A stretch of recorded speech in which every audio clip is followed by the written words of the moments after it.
21ویں پارے میں سورہ لقمان ہے۔ جناب لقمان علیہ الرحمہ نبی نہیں تھے، اللہ کے نیک بندے تھے۔ حضرت داؤد علیہ السلام کی انہوں نے صحبت پائی تھی۔ رنگ کالا تھا، ہونٹ موٹے تھے، لیکن اللہ تبارک و تعالی نے حکمت اور دانائی بڑی عطا فرمائی تھی۔ آپ کی اس حکمت اور امور خیر کی وجہ سے دور دراز سے لوگ آپ کی خدمت میں حاضر ہوتے تھے اور آپ سے اللہ تبارک و تعالی کی عطا کردہ حکمت اور دانائی سے فیض یاب ہوتے تھے۔ حضرت لقمان نے اپنے بیٹے کو کچھ نصیحتیں فرمائیں۔ اپنے بچے کو انہوں نے کچھ چیزوں کے بارے میں تربیت دی۔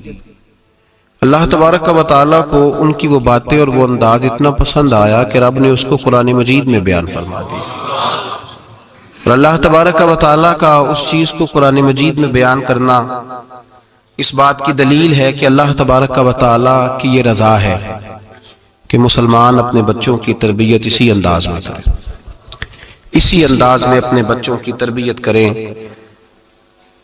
یہ عنوان اور یہ باتیں ماں اور باپ کو سیکھنی چاہیے، بلکہ ہمارے بعض بزرگ تو فرماتے ہیں کہ جس بیٹے اور بیٹی کا نکاح کرنے کا ارادہ ہو، اس کو جہاں اور ان کی ضرورت کے مسائل سکھائے جائیں، وہاں انہیں سورہ لقمان کی ان آیات کی ضرور ان تک پیغام پہنچایا جائے، تاکہ انہیں پتہ ہو کہ کس نہج پر، کس بنیاد پر اور کس طریقے سے ہم نے اپنے بچوں کو اللہ تبارک و تعالیٰ کی رضا کے مطابق ڈھالنا۔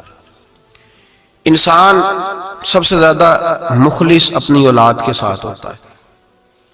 اس پر علماء نے کلام کیا ہے کہ بچے بھی اپنے ماں باپ کے ساتھ اتنے مخلص ہوتے ہیں کہ نہیں، اس میں تو شک ہے کہ ہو سکتا ہے بچے اپنے ماں باپ کے ساتھ اتنے مخلص نہ ہوں، لیکن یہ طے شدہ بات ہے کہ ماں باپ اپنی اولاد کے ساتھ وہ مخلص ہوتے ہیں، ان کا خلوص مکمل ہوتا ہے اپنے بچوں کے ساتھ۔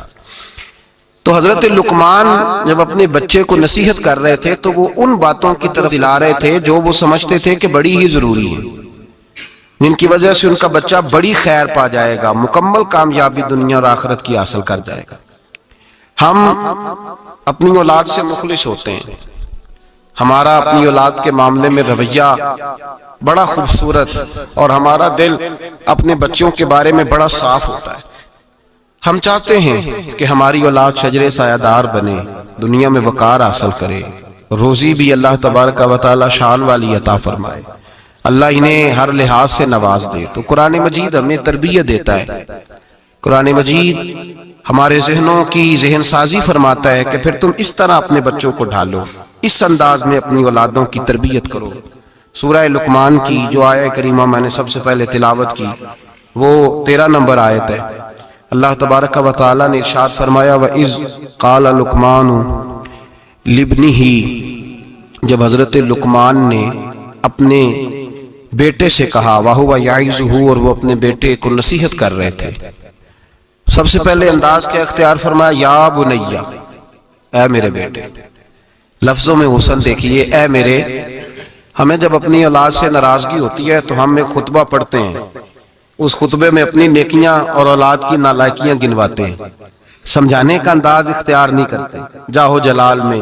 اور بعض اوقات معاذ اللہ تعالیٰ کچھ ایسے بھی لوگ ہوتے ہیں جو گالی بھی دیتے ہیں، سخت سست بھی کہتے ہیں، لفظوں کی حرمت کا پاس نہیں کرتے، اور وہ خطبہ وہ آدھے گھنٹے کا ہو، 25 منٹ کا ہو، وہ دے کے ہم نکل جاتے ہیں، ہمیں بڑا ستایا ہے تم نے۔ لیکن ہم کسی موقع پر بھی اس پھول کو جڑی بوٹی سے علیحدہ کرنے کی کوشش نہیں کرتے۔ ہم جو انداز ہونا چاہیے وہ انداز ہم اختیار۔ کب ایسا ہوا ہے کہ ہم نے بچے کو بلایا ہو، اس کو اپنی شفقت کی چادر کے نیچے بٹھایا ہو، پھر اس کو ہم نے نصیحت کی ہو؟ اور اگر ہم کبھی نصیحت کرتے بھی ہیں تو وہ دنیا داری کی نصیحت ہے، وہ مال دولت جمع کرنے کی نصیحت ہے، وہ زمانے میں اونچا مقام پانے کی نصیحت ہے۔ حضرت لقمان اپنے بیٹے کو نصیحت کرتے ہیں تو کہتے ہیں یا بنیا، او میرے بیٹے کا لفظ حسین جملہ۔ اللہ کے رسول صلی اللہ علیہ وسلم نے فرمایا اکریموا اولادکم، اپنی اولاد کی عزت کیا کرو۔ اپنی اولاد کی ذرا بول کے بتائیے گا، اولاد کی، کس کی؟ کون عزت کرے؟ ماں باپ کس کی عزت کریں؟ بیٹا جی کہہ کے پکارو، میرا بیٹا کہہ کے پکارو، ان کو وقار دو، ان کو عزت دو۔ اولاد کے لیے تو خیر اصول ہے کہ اولاد عزت کرے گی، اس کے لیے تو کہہ دیا کہ ماں باپ جنت بھی ہیں تیری دوزخ بھی ہیں، لیکن ماں باپ کو بھی حکم ہے کہ بچوں کے لیے اعزاز کے جملے استعمال کرے۔ ہمہ وقت کا ڈانٹنا، ہمہ وقت کی تلخی یہ مناسب نہیں ہے، ان کے لیے عزت کے جملے استعمال کرے۔ یا بنیا، اے میرے بیٹے، پہلا درس کیا دیا؟ فرمایا لا تشرک باللہ، بیٹے اللہ کے ساتھ شرک نہ کرنا۔ کیوں؟ ان الشرک لظلم عظیم، بے شک شرک بہت بڑا ظلم ہے۔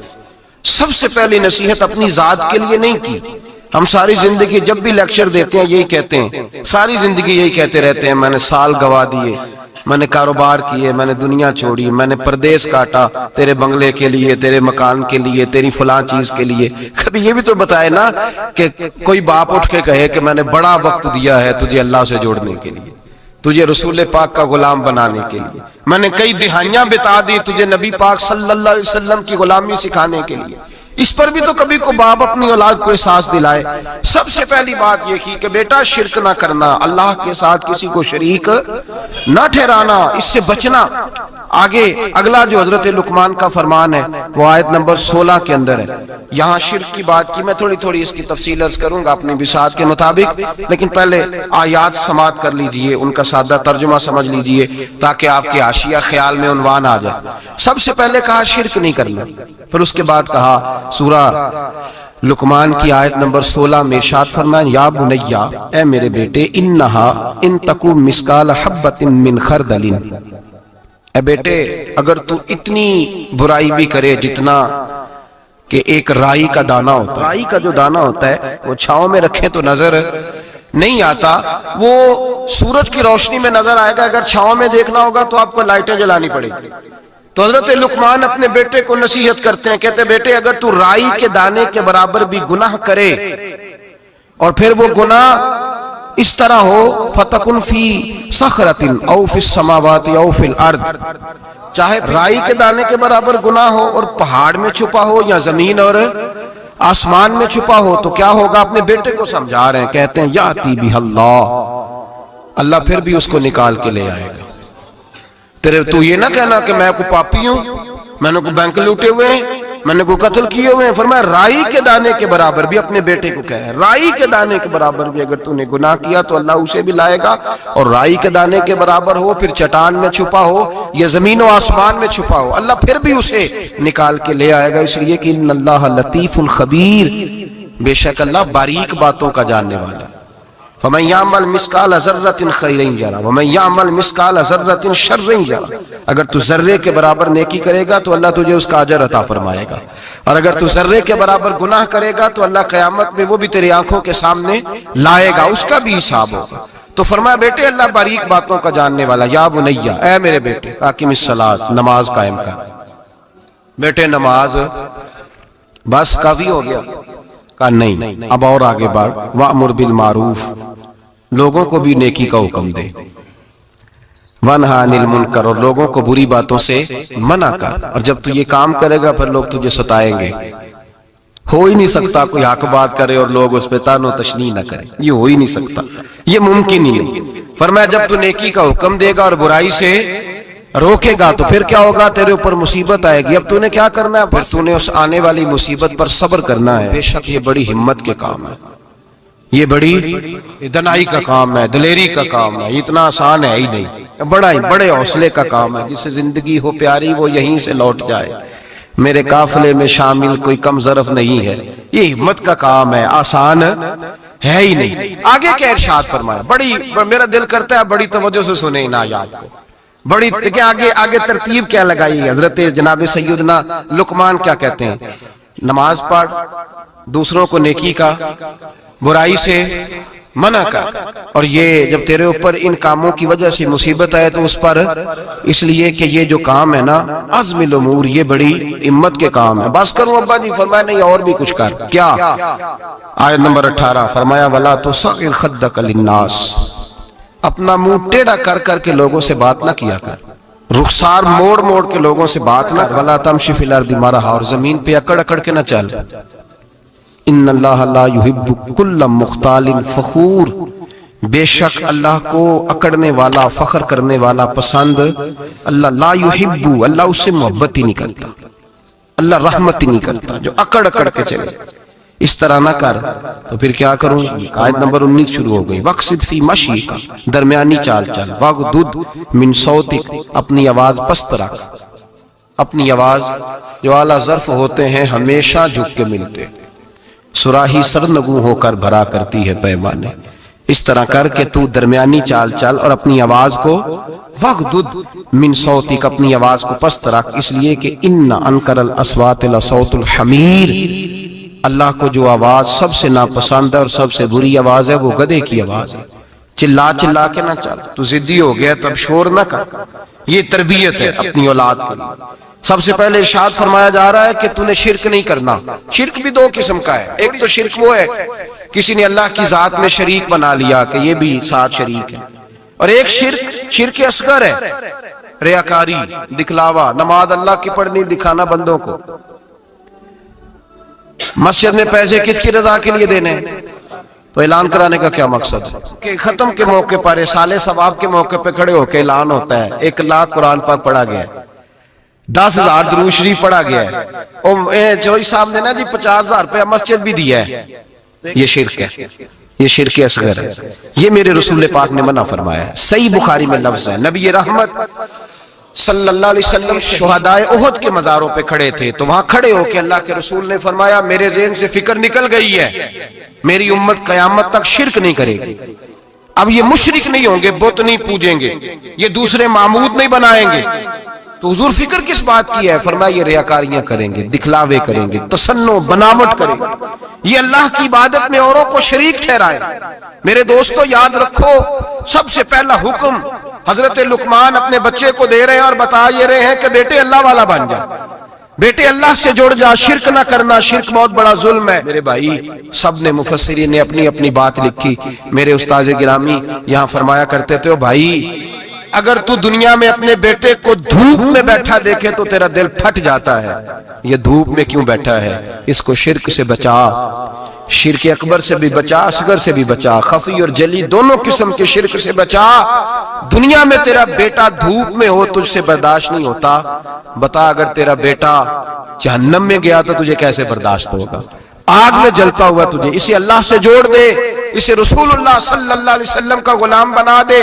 میرے نبی کریم سید عالم صلی اللہ علیہ وسلم نے فرمایا جب تیرا بیٹا 7 سال کا ہو جائے تو اسے مسجد لے کے جا، 3 سال تک لے کے جا مسجد، 10 سال کا نماز نہ پڑھے تو سزا دے، 3 سال تک خود اپنے ہاتھوں سے ٹریننگ دے، اسے مسجد لے جا، آداب مسجد بتا، اسے نماز سکھا، تو خود لے کر کے جا، بھیجنے کا نہیں کہا۔ فرمایا جب بچہ 7 سال کا ہو جائے تو اسے مسجد، بڑی محنت کرتے ہیں ہم بیٹے کو بنگلہ دینے کے لیے، بینک بیلنس دینے کے لیے، دن رات ایک کر دیتے ہیں، خدارا سے نمازی بنانے کی بھی محنت کرو۔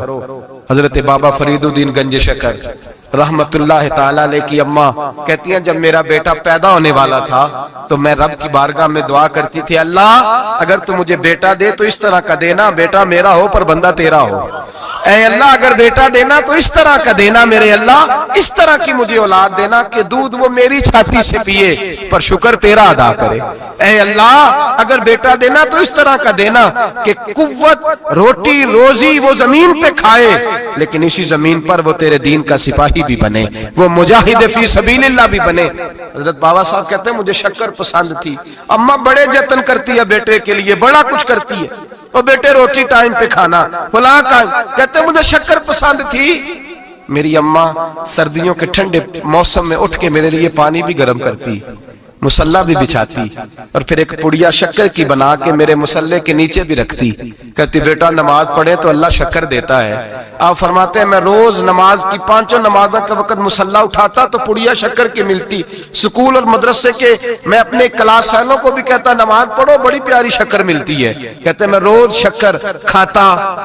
ایک سویرے فجر کی نماز میں اماں نے وضو تو کرایا، مصلی بھی بچھایا، پر دیہات کی وہ سادی بی بی جس کا سارا کام بھی خلوص پہ مبنی تھا، جو آکسفورڈ سے پڑھی ہوئی تو نہیں تھی لیکن آداب ممتا اسے سارے آتے تھے، جو کسی یونیورسٹی کی سند یافتہ تو نہیں تھی لیکن بیٹے کے ساتھ کس طرح کا رویہ اختیار کرنا ہے یہ سارا اسے پتا تھا۔ کہتے ہیں سادی اماں نے سارے کام کیے، لیکن شکر رکھنا بھول گئی۔ بابا صاحب کہتے ہیں میں نماز پڑھنے لگا تو ماں نے یہ بھی بتایا تھا کہ نمازی کے آگے سے نہیں گزرتے، نمازی کے آگے نہیں ہوتے۔ اب اماں کہتی ہے میں مجبور ہوں، درس بھی میں نے دیا ہے، بھول گئی ہوں، اب شکر رکھنے جاؤں گی تو پردہ کھل جائے گا۔